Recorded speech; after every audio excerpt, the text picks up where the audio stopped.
deep in the heart of Central Texas, it's the Best of the Outdoors podcast. Brought to you by Texas Fish and Game Magazine, the voice of the Texas outdoor nation. I'm your humble host, Dustin Warncke, and man, am I excited that you have taken the opportunity to download the show, stream it online, stream it on Facebook, stream it on YouTube, wherever you found us, however you found us. Thank you so much for listening. It means the world to us, man. You guys are awesome. Without you listeners, we would not have a podcast. So I want to thank you so much again for tuning in and checking us out and seeing what we have to offer today. So this podcast is going to be a dive into something different that I've not done before, and that's going to be public land hunting, because it's in the off season.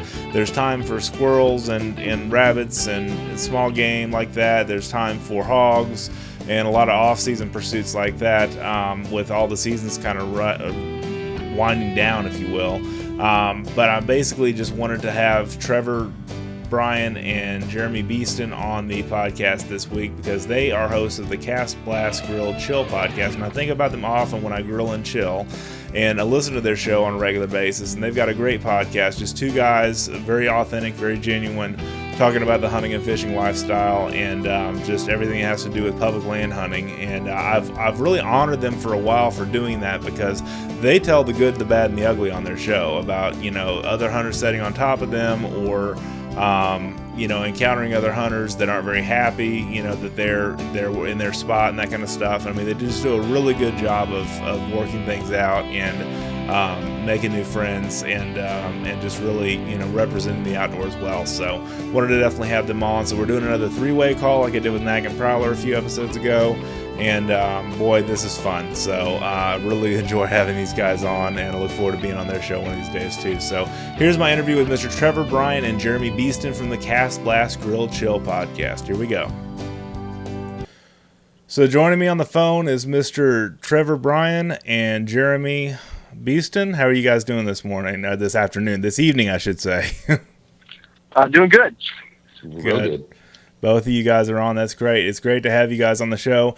So you guys host the Cast, Blast, Grill, Chill podcast, and I became a listener of that show, I want to say about 3 or 4 months ago when you guys first launched it. I noticed you guys post on social media like I do, and I just got intrigued by the show because y'all cover public land hunting quite a bit, and I kind of thought that's an interesting topic, so I wanted to have you guys on the show.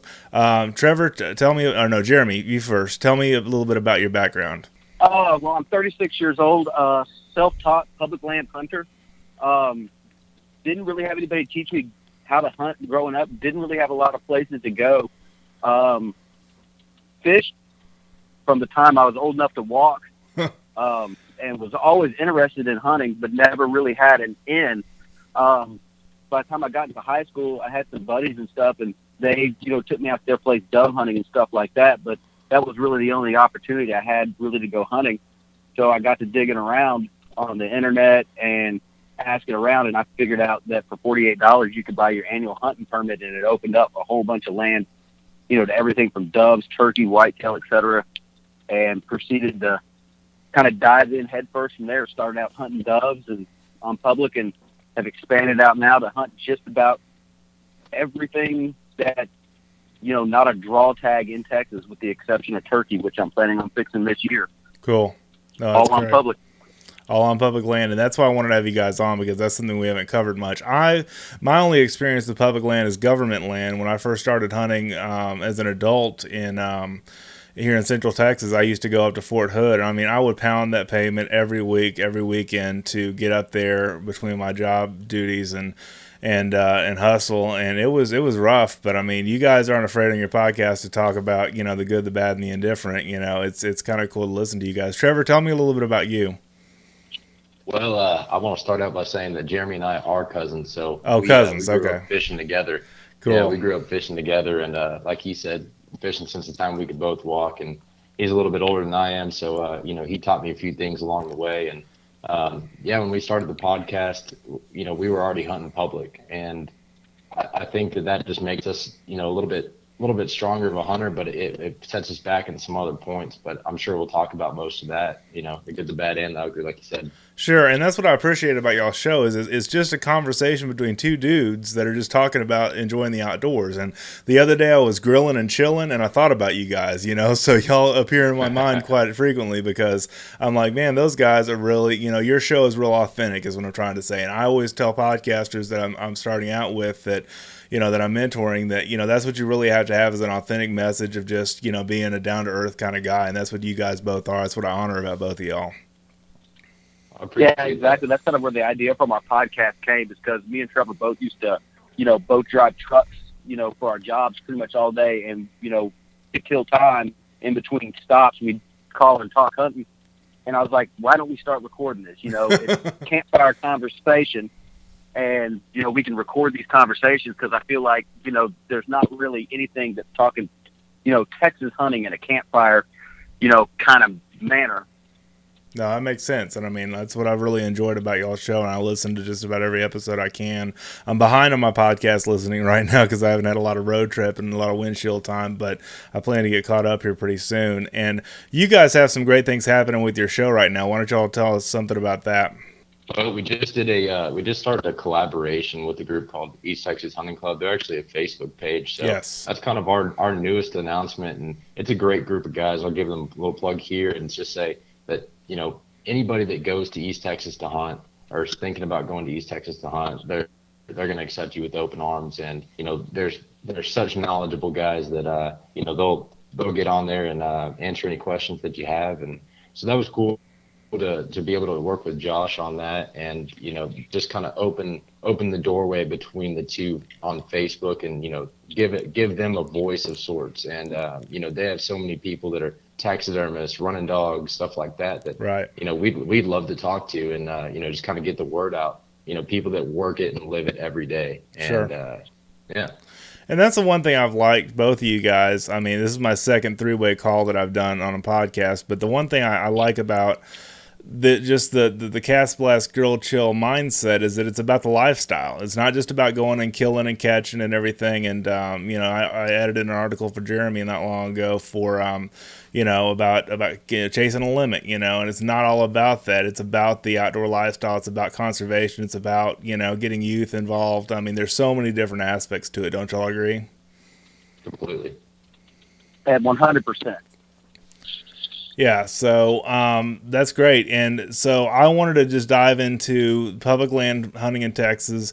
Obviously, you need the annual public hunting permit, which is, what, $49? Am I right about that, guys? Yeah, I think it's $48. $48. Okay, $48. Okay, cool. And that comes with a regulations booklet and just kind of a booklet that gets you started with your basic hunting land opportunities. Some of the land, I understand, is leased land by the state, and then some of the land is just, WMAs, public land, that kind of stuff. Would y'all like to go into detail about that? Yeah, I'll go a little bit into what TPWD actually has on their website. Sure. If you look up hunting lands on there, mm-hmm. Under the annual hunting permit, they actually disclose it as lease from private landowners. Okay, that's what I meant to say. And you said it correctly. But they do include in the booklet that you give, that you mentioned as well, other WMAs and other public lands that are also included in there. But on their website, it just does say that it's the state is leasing land from private landowners. But I think that's an awesome program. It benefits the landowner, and it also benefits the public to be able to use it for $48 a year. And I don't even know how many acres of public land it is, but it's quite a few. Well, the nice thing I've said also about Texas is that we don't have, draw system or lottery unless you're in some of the big time public land like the oryx hunts and those kind of big time exotics and big game hunts that they have that I've put in for the draw for many years over time. But, the cool thing is that we don't have an elk draw. You can shoot elk free range. In fact, not really necessarily free range, but high fence. I just filmed a hunt that I showed both of you guys, y'all previewed, that I just went live with today about a 6x6 trophy bull elk that we shot on DB Hunting Ranch. So there's a lot of opportunities like that in hunting ranches and places like that. But I mean, the thing a lot of people don't think about is it's a gold mine for public land opportunities out there, right? Yeah, there's more there's, Texas doesn't have a lot percentage-wise, right? Public land, but there's, Texas is a big state, so 3% of public land is a fair amount. And, there's other opportunities out there besides just the $48 annual hunting permit, which opens up the private lease lands and the WMA, what they used to call Type 2. Sure. There's also core land, like you mentioned earlier, Fort Hood, and those are all separate permits and stuff that you have to draw. And the information's out there. You just got to kind of dig down deep enough to figure out where it is and what it is. And there's some incredible opportunities out there to hunt public in Texas if you just do the research and dig it out. Right. No, that's good. And that's solid information I want to share with our listeners, because this is something that that I think is good, especially for guys like me and you guys that are on a budget, that don't have a ton of money to spend on a $4,000 elk hunt or anything like that, but want to enjoy the outdoor lifestyle and go after native species and hogs and those kind of things. And you guys talk so candidly about the challenges of public land, but also the triumphs of public land in, the Sam Houston National Forest. Y'all recently, I forget which one of you recently hunted that. We both hunted every year. I was recently at the Davy Crockett National Forest. Okay. And you took a little bit north of Sam Houston. Trever, you took that muzzleloader doe, right? Am I saying that right? Yes, sir. Okay, that was you. Okay, I get you too confused sometimes, so I apologize. But that was a really cool story that you talked about as far as the the weather and everything else going on. But that's one thing I like about what you guys say on your show, is that it's the good and the bad and the ugly, and you take it all and you run with it, and I think that's really cool. That doesn't just have to be on public land. That can be on leased land or anywhere. Sure. You're going to have bad days. You're going to have struggles, and I think that's why I hunt for the most part, is the unknown, and it just makes the goal that much more sweet when you obtain it. Super. And you guys mainly hunt Central and East Texas, is that correct, or y'all go north much? That is correct. Yeah, it's mostly Central, East Texas, and the Coastal Bend. Coastal Bend, that's what I meant to say too. Yeah, that's what I meant with East Texas, sorry. But yeah, we also get down on the coast in the bays and different coastal marshes for ducks. Okay. During duck season, we're kind of equal opportunity and opportunistic when it comes, to hunting opportunities. Being that I'd say we're probably 95+%, public land hunters. Right. Aside from a few invites we get here and there. Sure. For the most part, if we see something that looks promising, we got to get our, boots on the ground, canoes in the water, kayaks in the water, boats in the water, sure. And go find it and get after it. Public land is it's not like a lease where you can put out a feeder and, have the deer come to you. You got to go to them. So you got to get your boots on the ground and get out there and do your scouting and put the whole picture together, to be successful in your hunts. No, that's good, and that's what I wanted to talk about this. Go ahead. Please go on. Keep going. Okay, and that's what a lot of people, in the West, they get to talking about access for their public lands. And, Texas, we really don't have an issue with access as much as we just do the amount of public lands that we have. Right. And Jeremy, like you touched on, 3% is big in Texas. Right. It may not be big somewhere else, but we don't have a lot of, little chunks of landlocked, privately locked public land. So our access is relatively good. That's a good point to make. I mean, the thing I was going to say is that we're 97% private owned on the other side of that 3%. And the public land's kind of spotty in certain places, but it's still ample and it's still opportunistic, as you were saying. Yeah, absolutely. And Dustin, when I was trying to think about, the direction that this was going to go, I did want to kind of touch on, maybe some of the things that people have heard about public that may turn them off. Sure. And may, make them hesitate about it, and the biggest thing that I think most people hear about first is the overcrowding. Right. What we do is just, go further, go a little bit further away from the other people. It's as simple as that. But, sometimes you have to deal with some other people, and that's okay. That's what your bright orange is for, so they don't, shoot you in the kneecap. Sure. Sure. No, I get that. And it can be bad on certain areas, but it's just something that comes with the public, and you'll learn to deal with it. And sometimes it'll anger you, but other times it could work in your advantage. If you go somewhere where the pressure's off and that's the only spot that, let's say, that you're hunting deer and the deer have to go to, then they're going to deer drive it right to you. You just have to work it in your favor. Sure. No, I get that. And that all being said, I was also going to mention that y'all told stories on your show about how, you've been set up on top of somebody, or somebody set up on top of you more than likely. And that kind of stuff's common sometimes, isn't it? You just learn to live with it. Yeah. When it comes to being set up on, I mean, it's an inevitability on public, Sure. unless you're just, in a place that's virtually impossible to get to. Sure. And like you said, you learn to deal with it and you learn to adapt. I mean, there's some times where, you just grin and bear it. The other thing you can do is, I've done it many times, is, especially duck hunting, is, if a solo guy or a pair of guys walks in, rather than trying to fight over the same duck hole, invite them to come hunt with you. You could make a friend out of it. Sometimes they will, sometimes they won't. And there's other times that I've just picked up my stuff and left, because it's not worth, getting into an argument and a fist fight over, a spot to hunt. You Right. can pick your stuff up and go, another half mile, another quarter mile, go find someplace else, or, just call it a day and go hit the Whataburger up and go get your sausage biscuit. Yeah, Jeremy, and I don't know if we told the story of I think it was of the last weekend of duck season, even on our podcast, where we had a group of guys come in, and we had already been there, for 2 hours, got a blind set up, just kind of hanging out, having a good time. You, myself, and my dad. And we had a couple of guys walk in. We hit him with the flashlight just to let them know that we were there. Then he starts cussing up a storm and, cussing us out and saying, all kinds of profanity. And then he starts, getting mad and walking off. What if they would have been nice, we would have definitely invited them to come hunt with us. Sure. Because the pond was too small to, have multiple groups. But Mm-hmm. yeah, we would have absolutely either invited them to come hunt with us or pointed them in the direction that we knew that there was not another hunter. Right. There's plenty of space behind us. Well, yeah, because, I mean, remember that morning, for one of the first times all year, we actually got beat. And I walked over, to go find where that other guy was and let him know that, hey, we're not going to set up on top of you. We're going to set up over here, and we'll leave a buffer zone in between the two of us.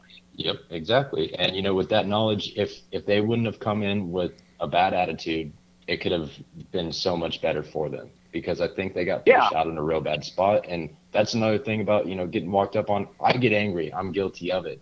But, I had another instance this year where I beat somebody to their own spot, and I was set up 20 yards off of their stand. And they came in after I did. Granted, I beat them to it, but I left because they already had a stand. So I had to make that judgment call.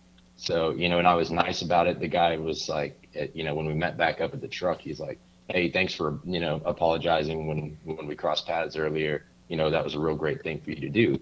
I was like, it's just the ethics of it. You got to think it through and not make enemies out there. Well, you want to be constructive and all that. I mean, I get that, because I ran into that when I hunted government land. I dealt one time with, and I have not told this story, I don't think, on the show before, but I dealt with the guy that was they have like volunteer guides at Fort Hood, or back when I hunted there 14 years ago, at least they did.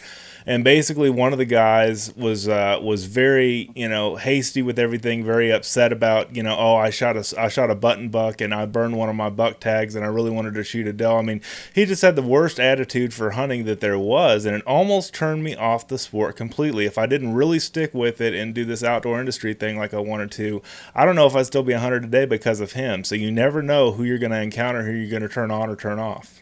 Yeah, absolutely. And, Dustin, I'm glad you're here, and I'm glad we're having this podcast now, and I'm glad you're still hunting, man, because I really enjoy your content. No, so, thank you. I'm thankful that he didn't completely turn you off. Yeah, it was just one of those things where he was just a total jerk about it. And you're going to find that in any place you go, any sport you pursue. You're going to find guys that are kind of the naysayers and that are not the shining examples that we need. But the reason I like y'all so much is that y'all have the whole concept is, let's work together on this deal. Absolutely. I think you have to. Yeah, Jeremy. Yeah, because, I mean, we're losing hunters every year. And, one of the biggest problems, that you always hear that people talk about is access and lease prices and this, that I don't have any place to hunt anymore, that, when Grandpa died, the farm got split Yep. up and sold That happens a off lot. and this, that, and the Yep. other. We basically wanted to put a podcast out there, emphasizing the importance of, public lands and saying, hey, you don't have to have a $2,500 a year deer lease Yes. and a $2,000 a year duck lease to get out there and, have a good time in the outdoors and, build that outdoor fellowship between, your fellow man, your kids, your neighbors, your neighbors' kids. Just, what was it, 2 weekends ago, Trevor? We took my kids out there to a little bit of public and went out there chasing squirrels. I mean, it doesn't always have to be big game.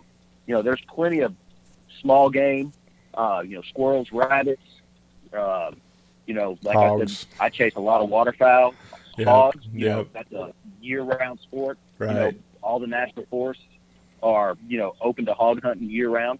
And, providing you're not in the WMA parts. And Sam Houston is 100% type 2, but like Davy Crockett and the Angelina National Forest, those are, just your hunting license. You can go out there and hunt. Mm-hmm. Yep. Yeah, You don't it even was have great. to purchase your $48 permit. You can just get on out there and, hunt year round. Because those are national and that's- preserves, right? Is that why they're national sir. forests? Okay, that's good to know. Yes, sir. That's good to know. And the one thing, like I talked with Chester Moore, our editor in chief, which I know y'all have heard him on my show before. His whole deal is he's written a bunch of stories about sanctuary hogs, and that problem of, some of the national forests not allowing harvest of hogs at night and those kind of things. Do y'all have any thoughts on that? Yeah, when it becomes a safety issue, I feel like there should be guidelines on it. Sure. When it comes to population control, there's things that could be there's things that could be done with dogs and Right. other things. We could let dogs go at night, and we could run dogs at night. That would be safe. Yeah, no, that would agree. and be safe. And there's ways around it, and maybe there's other factors that aren't disclosed at the moment or that I just don't know about. Yeah. I'm sure there are. I'm just kind of throwing it out there because I just think it's one of the things that's a consideration for sure. And also, a lot of the national forest is actually open to hunting at night. You just have to call the Forestry Service and call the local game wardens and let them know what you're going to be doing and where you're going to be doing. That you're not spotlighting deer or whatever. Right, exactly. Yeah. Exactly. I mean, they don't want to be making, if you call them and say, hey, this is what I'm doing, when they get the call that say Bubba's out there riding around in his pickup truck drinking beer and shooting deer out the window in July. No. Yeah, no, I'm with you, and I think it's good, and it's also good. I'm writing a new ebook that I kind of teased at the last show, and I've started work on it. And one of the things I brought up was having a good relationship with your game warden when you're out there hunting a lot, and I know that's huge for you guys too, because if something does come up, it's always good to be on his good side. And I had something come up in 2014 when I hunted back in 2009, I think is when I started hunting my urban property, and he knew who I was, so he knew I was no threat because I call him and say, hey, here's what I'm hunting every single year. And if he ever gets any calls, I mean, he knew he was dealing with a good guy. And I think that goes with saying with public land too, is have a good relationship if you can with your game warden in that area. I absolutely agree. And Jeremy is 100% a game warden magnet. So you will be checked. You will be stopped and checked. With him. Jeremy. You will be stopped and checked. I don't think I've been on a hunt with him, but maybe once this year that we haven't seen a game warden. Wow. Yeah, I'm on a first name basis with most of the game wardens now. I would in the state of Texas. Never getting checked. Yeah. But actually, like you're saying, being on good terms with your game warden. If you go through my phone, I have probably 20 different game wardens numbers, in my phone, because every time I meet one, can I get your card? That way, in the event that I see something going on out there that, looks suspicious to me, or I see something that's wrong, or if I just have a question, sure, because that's generally what it boils down to is, hey, I want to go here and hunt this place. Is that okay? Yep. Or, hey, I heard that, this core land is available only by walk-in. You can't boat into it, or this place is only boat-in. You can't walk into it. Right. What's the deal with that? And Questions. they'll get they know the laws. They'll let you know that, hey, that's okay. That happened with the spot that I wanted to go duck hunting this year. I couldn't get anybody at the National Wildlife Refuge to return my call. Really? So I called the game warden and was like, hey, I'm making a call, middle of the day on a Friday because I'm making a harebrained plan to go, Sure. camp out on a barrier island on the edge of a national wildlife refuge. And I'm going, I don't know by the letter of the law if that's Right. legal or not. Right. And, I made the call early, I think Thursday morning. That guy still hadn't called me back. So I was like, well, I got the game ward's number. I called him. He's like, I don't see a problem with it, but you need to call such and such. And he gave me another number instead of the general access line, for the wildlife refuge, and I had to call back within probably half an hour. Wow, that's great. That's great. And, it's just about doing your homework. That's what it boils down to. Go ahead. I'm sorry. Absolutely. No, I was going to jump right off of you there and say, that's part of doing your homework and part of knowing your regulations, too. When you're hunting public, that's a huge, huge thing. It's not just the state laws. There's special regulations on certain properties. And you do have to stay up to date on all that stuff because it changes from year to year. Bag limits change from year to year on certain properties. It's not by any means, across the board, all the same rules and regulations. Right. So that is a big part of, and takes a big chunk of time, but they give you your cheat sheet every year. They give you your annual hunting permit book if you're going to be hunting, what your $48 allows you to hunt. Sure. And it's up to you to go through that. Yeah. Yeah, and it's up to you to go through it. And like we were just talking about, if you have any questions or something doesn't make sense, or maybe there's a typo somewhere, that stuff happens, call the game warden. They're going to let you know what's going on. Oh, that's cool. And, and one of the other things that, I have the Texas Parks and Wildlife, Outdoor Annual app installed on my phone. Yep, I do too. Yep. And then, but if you actually scroll down to the bottom of it, there's actually a public land. It will bring up the public lands in an interactive map. Oh, cool! I didn't bring know it up that. and look at exactly, and it's the exact page out of your book that you get, that has all the specific regulations. Because there was a place me and Trever wanted to go do a late season rifle doe hunt, where it's been legal, years in the past. But when we went to go check it out this year, they changed the regulations this year to where you couldn't hunt it was archery only doe. Yeah, I think they just totally closed the doe days on it. I don't even remember because as soon as we saw that, we're like, well, we're going to have to wait till muzzle loader.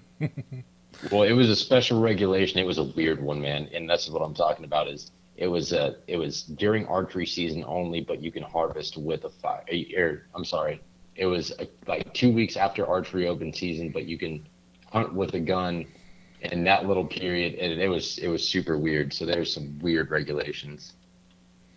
So that's cool. You basically download the app. There's offshoots from the app that can help you in your public land search, and this is really cool. I knew this was going to be a fun show because this is hunting opportunity. And one of the guys that I have had on the show before, Michael Foster, we've talked a lot about small game hunting and squirrel hunting. And during the off season right now, we don't really have, in most counties that I'm aware of, we don't really have a limit or a season on, except for parts of East Texas, on squirrel and rabbits. And in a lot of places, and that's great off-season fun, isn't it? Like y'all were talking about earlier. Absolutely. Yeah. Absolutely. And like Jeremy said, we took his kids out last weekend, or 2 weekends ago, excuse me. And we didn't shoot a single squirrel. That's what we were targeting. We didn't shoot a single squirrel, but we got to take his 2 kids out in the woods. And that's great. Your kids are 10 and 5? 5. Yeah, 10 and 5. So they had a blast, and your son got his new 20 gauge, and he got to shoot it a little bit, and your daughter just has a blast, tromping around through the forest. Sure. So she's definitely a daddy's girl, and they both had a blast. I love watching kids have fun in the outdoors, man. Yes, this sir. is just, and I talked earlier about that elk hunt that I filmed and I just went live with today. This will be last week when you guys hear this podcast out there in podcast land. But the kiddo that killed the 6x6 elk was 16 years old. And just to see the smile on his face of killing a bull that nice. It's just one of those things. He's not a kid anymore. He's darn near an adult, but he's still a youth and he's still successful in the field. And I can't think of something that I like more is just to get kids out there and really enjoying and consuming the outdoor lifestyle. And he's going to remember that for the rest of his life. Yep, that's right. Oh yeah. Yeah, it was exciting to watch him put that move on that elk, go stalking it through the trees like that. It was Thanks. I have to admit I was a little bit jealous.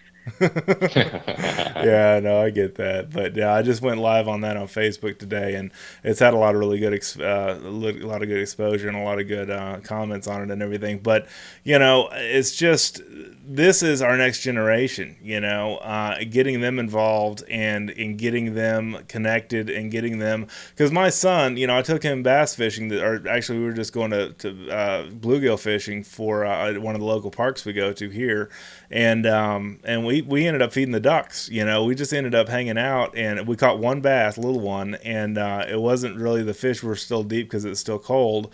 But they, we were just doing some shore fishing, and I mean, it's just all about getting them out there, and you guys know that. So yeah, you got to be willing to be adaptable. Right, that's a good way to put it. Little one. Right. I got another one for y'all off of TPWD's website, since Sure. we're on the topic of kids now.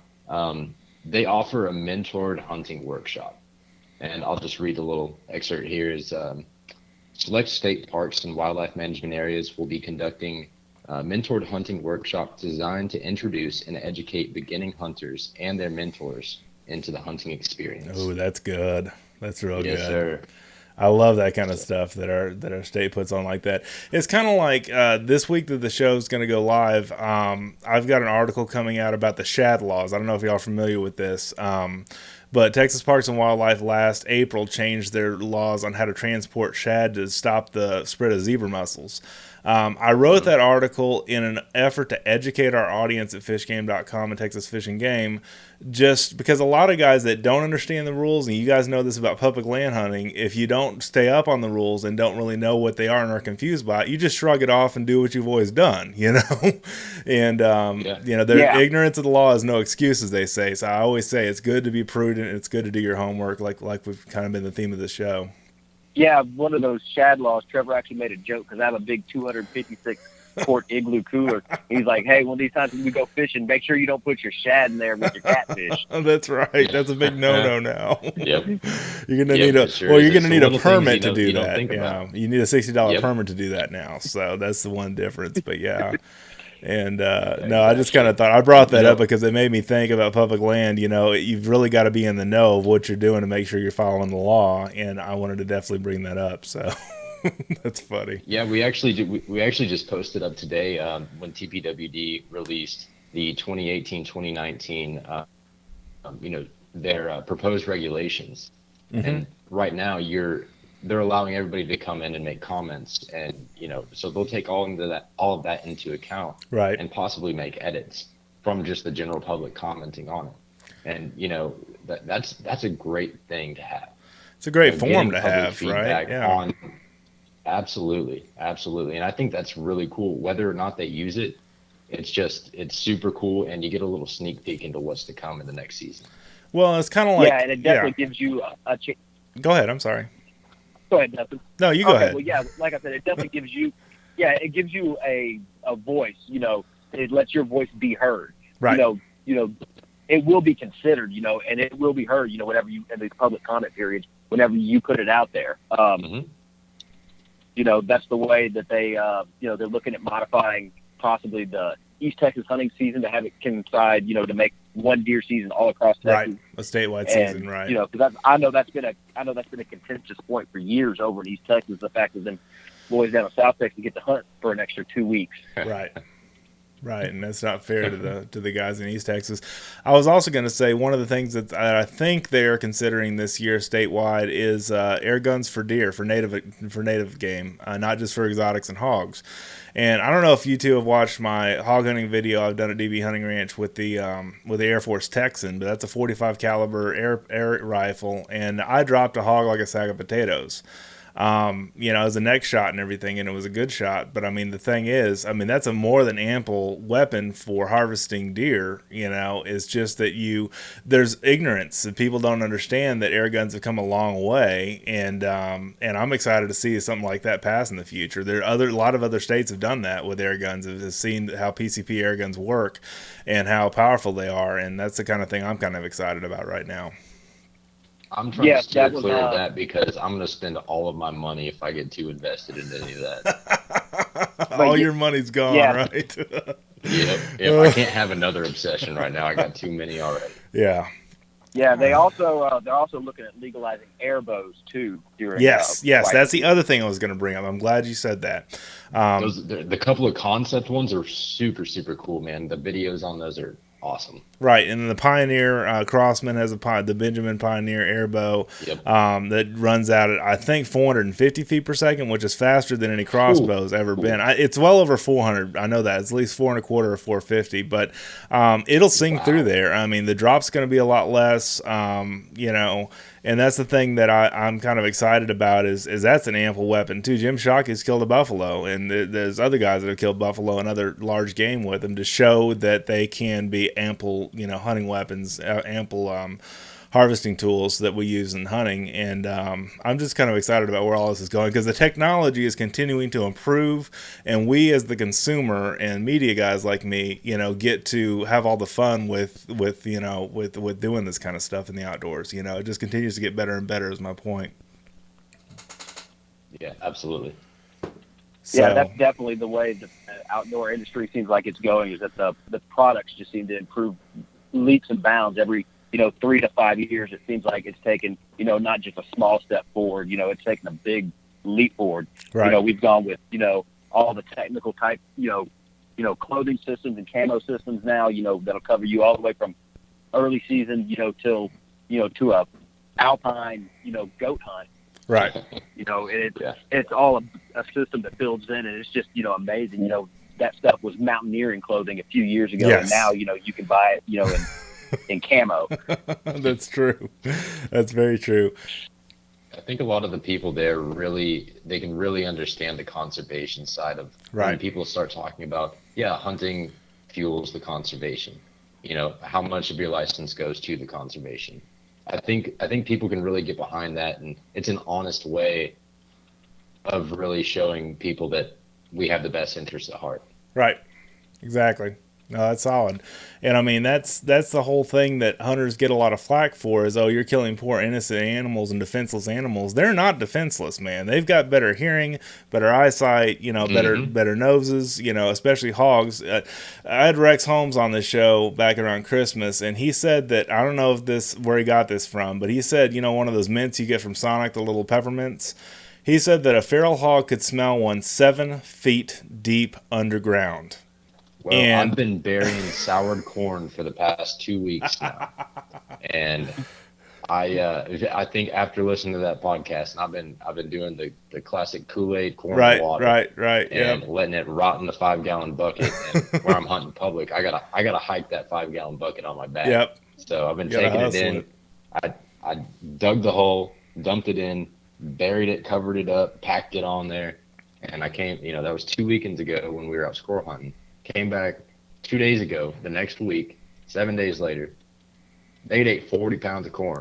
Golly. And not left one kernel left, man. And I took pictures of, when I first placed the corn in there, then the empty hole I came back to, then I put more corn in, took another picture. So I'm going to try and get out there about 4 days from when I put it out and see what they do in 4 days. Yeah. See if you can get a stock up on one or stand hunt it. And I love this stuff. I mean, because you just think about, you put food in your freezer every year. We're doing fish tomorrow. I think I've got some catfish fillets that I've got, and just all the stuff that we do in the outdoors. It's the thing that you guys have helped me remember is it's time to grill and chill sometimes. It's not all about just going, getting, and it's time to enjoy a lot of the fruits of our labor. That I forget sometimes because I get so involved in all the different technicalities of it all. You know what I'm saying? We get guilty of it as well. Go ahead, Jeremy. Yeah, but definitely, like, one of the highlights of it is, when you go out to your freezer and you pull out, that back strap of that fish or whatever it is, and like I've got some redfish that I filleted on the half shell that I'm gonna pull out here in a day or two. I love that. And throw on the grill. Yep. I'll do them with butter, lemon wedges, and Tony Chachere's, and just take them and put them on a high heat grill till it flakes, and then pull them off. That sounds so good. I love it. It's dinner time around here, guys. Yeah, that's right. But yeah, I mean, I guarantee when I pull that fish out and I'm sitting there on my back porch watching that grill, I'm going to think back to that casting blast where I was sitting down there on the coast and I'm going to remember that group of pintails that just worked in, just absolutely perfectly. And I pulled up and shot my pintail, and my buddy pulled up and he didn't shoot, and then he shot and he missed, and I was like, "Why did you wait so long to shoot?" He's like, "I pulled up on a hen." That's great. No, it's awesome. But you guys have been awesome guests, and I just want to thank you guys again for being on the show. Just give us the basics on what we've talked about as far as, what you need to look for in public land, what you need to do your homework. Just kind of give us a rundown of everything before we close this one out. You want to take All that right, one? well, to start with on hunting public land is, make sure you get your APH, make sure you do your research, check your regulations, and have a plan going in, but be adaptable. Sure. There's lots of good tools out there. There's Google Maps. There's Google Earth where you can click back in time to different seasons so you can see the different vegetation. It may have changed dramatically, but it may be, similar enough to get you started, and always make sure you do your scouting first. And, don't be afraid to put in the extra effort whenever you're hunting public. Going the extra effort, will get you back where most people aren't willing to go. Right. And that's the one thing that I've learned, to both of y'all's points, that Michael Foster has taught me about hunting in Granger, because he hunts Granger quite a bit in that WMA. And he basically says that, the front of the entrance of one of the areas is full of trash. And he said, people just don't respect the land. And I said, well, you do. And that makes a difference. And he said the other thing is that I don't want my stuff to get stolen, so I'm going to go hike way back in the woods, where it can't be seen as easily and can't be in major traffic beds and stuff like that of people passing through there. That's what you guys are saying too, right? Well, Dustin, I had a camera on that piece of property 3 miles from the access point, and it got stolen. Oh, wow. So, 3 miles in too. Yeah, wow. Yeah. 3 miles in, man. Scouting for hogs, just doing my thing, and it got stolen. A lot of my stuff got moved, and it was just it was a bad day. But you can never be too safe out there. I just hung a new camera at a different property, and that sucker's 12 foot up in a tree looking down at the trail. Honestly, That's good. Yes, sir. Should be easily found that way. Yeah, no, that's good. Mm-hmm. But that's the one thing, is just obviously to respect public land too. Yeah, go ahead. I'm sorry. Mm-hmm. Yeah, definitely. That's one thing that we always do is we always, try to pack out more trash than we brought in, because that public land is not just used by hunters and fishermen. A lot of those WMAs have hiking trails and stuff like that. And unfortunately, with the fact that, a lot of our law enforcement is spread so thin, like you were bringing up Granger, like that's used, one of our favorite spots, mid-season, to go dove hunting is out there on that property. Sure. But, one of the places where we go, people use the parking lot down there as a trash dump. You'll go down there and you'll find, couches and all kinds of different stuff.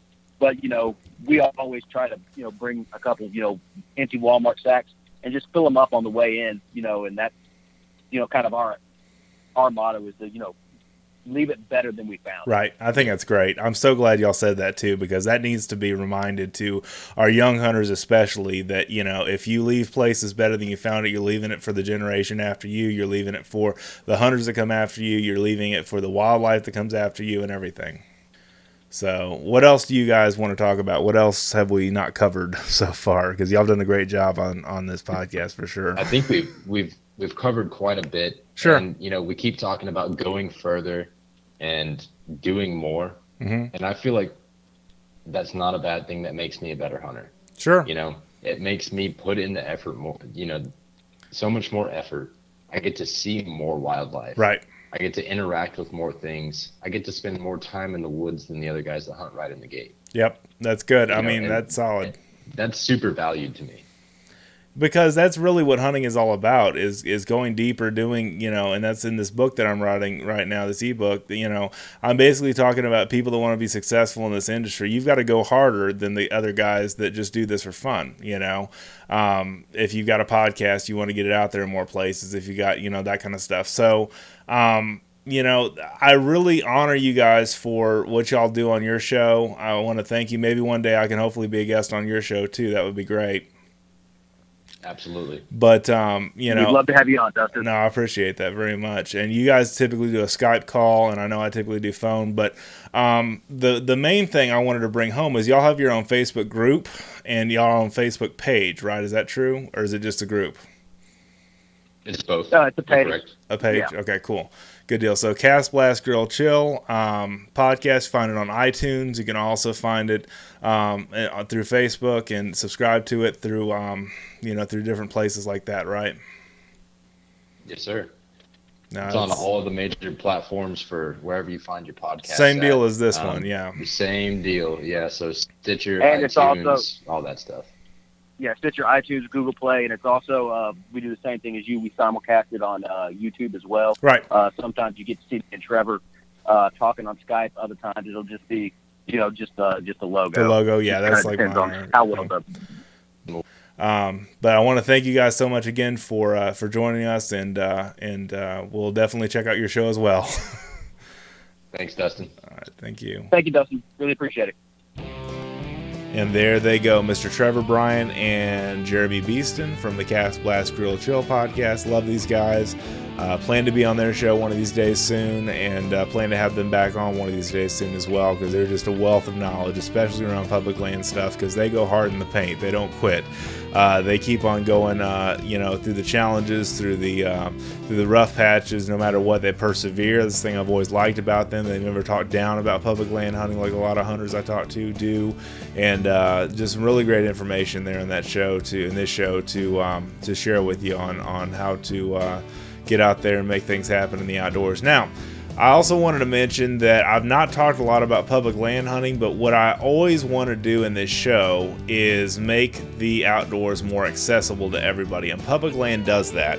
You just have to go a little bit harder and deeper into the woods to find your own little niche in there that you're not, being crowded on by other hunters. And I think that's what they showed on this podcast very well. Is it can be done successfully as long as you are smart about what you do and you're planning and you're scouting and so on and so forth in what you do. So whether you hunt with a crossbow, a rifle, a muzzleloader, a shotgun, small game, big game, hogs, there is certainly a lot to consider in the regards of taking hunting property that's publicly owned or publicly leased for the public, and is set aside for hunters, and being safe out there, being careful, always wearing your hunted orange, which is a mandatory thing on Texas public lands. And I just love the fact that these guys are taking the bull by the horns when it comes to going through the challenges and that kind of stuff that comes sometimes from hunting public land, and really going forth and being successful at it. And that's the one thing I really think that they have a lot of good concepts around on their podcast. So definitely check out the Cast Blast Grill Chill podcast. Please also subscribe or stream our podcast. You can find it on YouTube, Podbean, as well as your fishgame.com. And please subscribe if you've not done so already to our show, as well as to the Cast Blast Grill Chill podcast. And also wanted to mention to subscribe to our newsletters. We have the Tactical and Practical Tuesday, Wildlife Wednesday, and the Thursday Texas State of the Outdoor Nation. These have kind of national stories on them, and really good things to help you with the outdoors. The national news of Texas, as we call it at Texas Fishing Game. And there's a lot to be done to check out, a lot to learn about wildlife biology, guns, hunting, fishing, saltwater, freshwater strategies. All that stuff is in those newsletters, and that all links back to the stories at fishgame.com. We also have some great sponsors and advertisers. This past week, before this show released, we had Capital Farm Credit, and we wanted to give a big thank you to them for advertising with us in the newsletter as well as in the magazine. And lots of fun. So I'm so excited that you've taken the opportunity to download the show, stream it online, however you're listening. Thank you so much for doing so. Thank you for watching, reading, and listening, and have an awesome day in the outdoors. We'll see you next time.